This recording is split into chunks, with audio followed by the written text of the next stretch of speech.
Je pensais aller au restaurant avec lui, boire un verre avec lui. Et ça a été très traumatisant.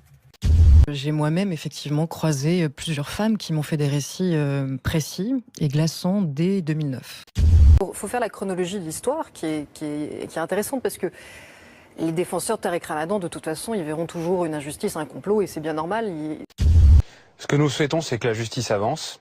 Les femmes qui ont porté plainte, ces femmes courageuses, elles ont connu pendant des mois l'opprobre, la vindicte, les insultes sur les réseaux sociaux, les menaces à leur domicile. J'ai entendu deux témoignages indirects, je reprécise, et non pas des filles mêmes, mais qui disaient bah oui, mais en plus il dit aux filles de monter, et puis il est un peu violent.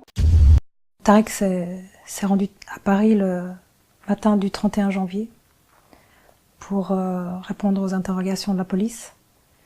Et depuis, je ne l'ai plus entendu ni vu. Rien du tout.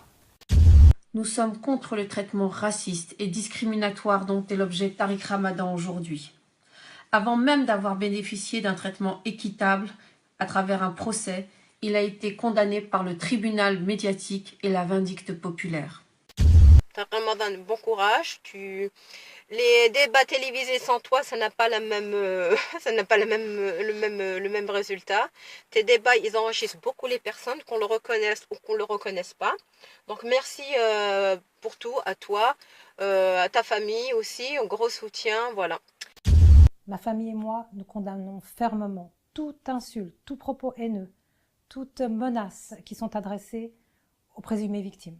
Cette attitude va à l'encontre de tout ce que nous recherchons dans cette affaire, à savoir plus de sérénité, plus d'apaisement pour le bon déroulement de la procédure judiciaire.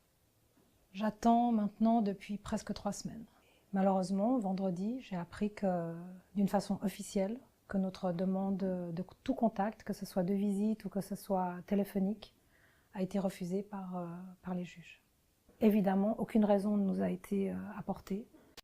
Il est nécessaire de parler de mon frère Tariq Ramadan qui est emprisonné maintenant de façon tout à fait injuste et qui devrait bénéficier de la présomption d'innocence, qui en fait est gardé en prison sous des prétextes fallacieux. L'un d'entre eux, c'est de dire qu'il pourrait exercer des pressions contre les plaignantes, ce qui est ridicule. Il ne va pas tomber dans ce piège, au contraire, il désire suivre le cours de la justice. Il s'est présenté lui-même, il n'a pas du tout l'intention de fuir, donc il devrait être à l'extérieur parce qu'il y a présomption d'innocence.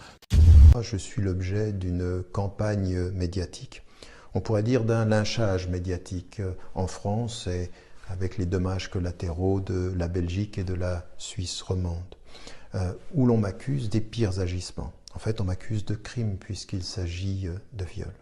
Alors ce que j'aimerais commencer par dire ici, c'est que je suis totalement innocent de ce dont on m'accuse, mais que je ne vais pas rentrer dans la surenchère médiatique et que je ne vais pas répondre à la vindicte populaire que les médias entretiennent.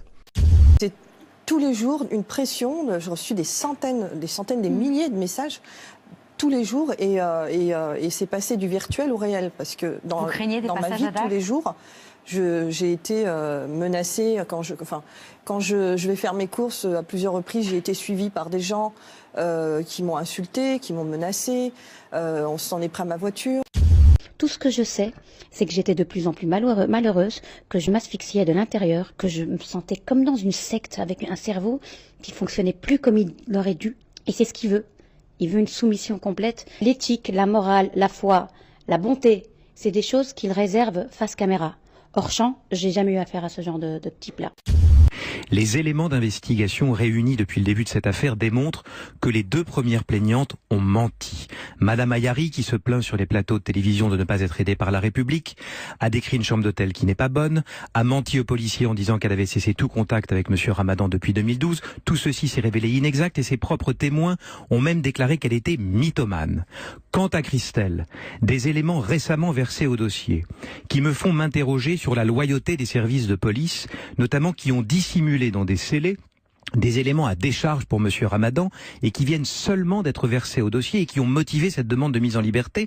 Les magistrats n'en disent pas un mot.